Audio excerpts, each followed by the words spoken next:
So how do you make it? How do you overcome the odds? You gotta be the hardest workers in the room. And don't f the opportunity up. At some point, you gotta be tired of not being number one. You have to be, and you gotta play angry, and I play angry. Now, I'm cool and calm with my approach, and when I step out on my field, which is a set, or, you know, like, and you're always gonna have haters, and haters are like, well, God damn, man, how many movies you gonna make, or how much you gonna do? Like, you do a lot of I say, yes, it's my ambition. Of course, why not? I could do it, yeah. I love what I do. And not only that, but in what world do we not work every day? The prep is where the character's made.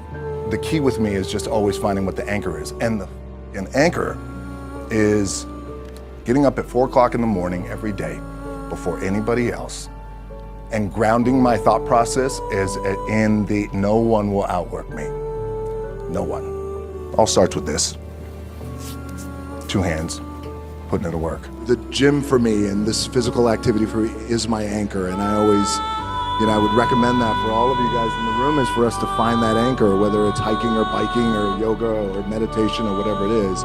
Because for me, the gym, or just some sort of physical activity, it anchors my day, and then it allows me to go on and work for the rest of the day. It's way more than just physicality. Yes. It's way more than just picking up a weight. It's just, it is my balance, it's my anchor, it's my spiritual anchor, mental, because what it allows me to do, and we all need this, because this treadmill of life, there's no stop button, so it's so crazy. It just allows me to block out the noise and clear my head, think about what I need to do or accomplish, or think about the things I need to accomplish without the influx of information and people trying to tug at me and pull at me. Absolutely. The thing that has worked for me is to remember the hard times. So before anything big that would happen, I would always take a moment and I'd just remind myself, all right, I was evicted when I was 14. We were kicked off the island. We couldn't live in Hawaii. Had no place to live. A lot of shit happened. Then when I moved to Nashville, I was arrested multiple times by the time I was 16 years old. Like, I remember that if I were playing on this team. But before I lace up, before I get on the court, before I play in these big games, before I go to the Staples Center, where history is there, those are historic walls there at the Staples Center. I would remember that, and it allows me then to be present in the moment and understand the stuff I have around me right now.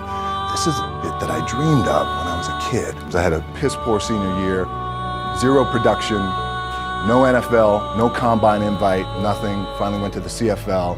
Calgary Stampeders, making $250 a week Canadian. I had to send that home to my wife at that time. Had no money, so I remember that. I got cut from Canada. I had $7 in my pocket, and I always tell that story. So now my production company is $7, advertising agency is $7, everything is $7. So I always remember that. What helps me is to keep the hard times in the front of my mind, because it allows me to go into these big moments that I've worked my ass off, and you guys have worked your ass off. It allows me to go into these big moments with a different perspective. What it also does for me, and again, this is what works for me. I keep my back is up against this moment. Every day, it's against this wall. But it's up against this because it's what I believe in. And when my back is against this, then there's nowhere to go but that way. And I gotta go that way. And I don't give a who is in front of me. They're not gonna stop me. So how did I get here? By being the hardest worker in the room. The one thing that will never, ever, ever go away is you get your ass in that weight room and you put in the work. That's gonna happen when you're 30, 40, 50, 60, 70. That never goes away. You either say, I'm done, or this, whatever the is going on, it's temporary, and it made me up at some point down the road. But I'm not gonna let this opportunity go by without giving it my all. My dad, in his pickup truck, came down 4 o'clock in the morning, picked me up in Miami from Tampa. We lived in a little apartment in Tampa. He drove down in his little pickup truck to Miami to get me when I was cut from the CFL. I was driving up I-75. I-75 is like, especially down in Florida, Alligator Alley. I'll never forget it. It's 4 o'clock in the morning. I leave home. I'm ready to tackle the world, to get after it, achieve my dreams and goals. Crushed by 22, 23 years old. Now I got to move back in with my mom and dad. I played on great teams though. Wait a second, this is not supposed to be my future. I'm supposed to be in the NFL right now. I'm supposed to be making a lot of coin and buying my parents, buying me, taking care of my wife, but it never happened.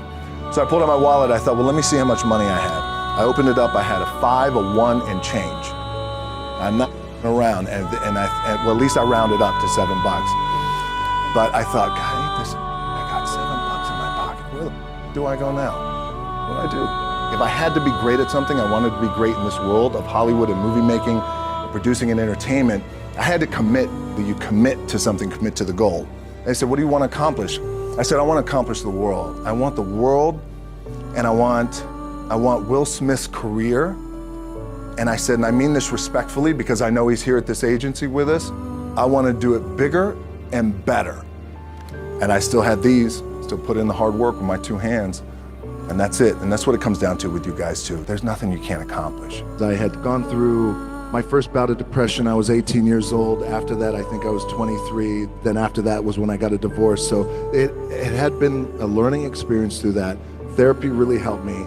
Once I understood that, number one, I'm not alone when it comes to mental struggle, and that we all go through it.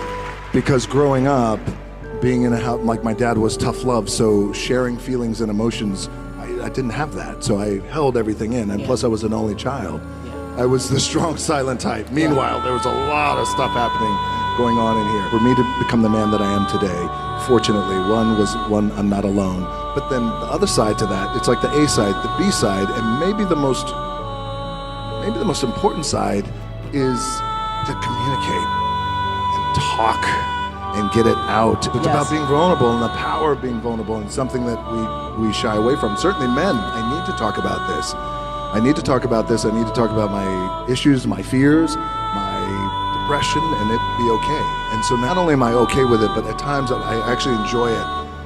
To be able to get it out, especially publicly, and talk publicly too about it, and how important that is too. You know, so that's the tricky thing, I think, as we all go through this. What I've realized in the past couple of weeks is it's good to explore these feelings. I'm feeling a little guilty, and I didn't get a chance to say the things that I wanted to say, or I wish he would have said the things to me. As a father, now as a father of 3 daughters, the important, critical things that anchor us that I didn't get from him, and it's okay to explore those feelings, but it's also very important to heal, to make sure that we come back to an anchoring foundation of gratitude.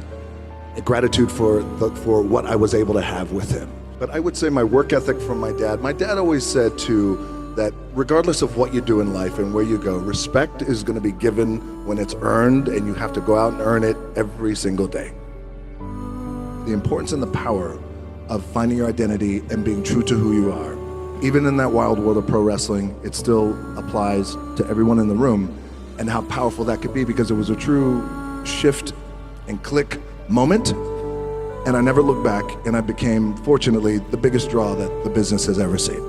Really listen, become a really good listener, and it took me a long time to understand that and how important that was, because when you become a good listener and you really listen to your partner in this relationship of love and spirit, as you talk about, then inherently you become more empathetic, and when you become more empathetic, then you just understand your wife and your partner on a deeper level, on a greater level. And then there's a greater level of appreciation too as well. I want to talk about these little things and really truly being in the moment and being present, and how important that is. And so even more present, because the other stuff I feel, the fame and the accolades and all that stuff is awesome, but that comes and goes. This kind of connection, this and what I have with my family and my daughters and people, that means everything. I still see every opportunity that I have as like a little crack in the wall, a little scratch, and it's almost as if every opportunity the scratch represents every opportunity. Therefore, the success on the other side of the scratch is the light. Scratching hard, clawing, digging, it's that mentality to really take advantage of every opportunity I have.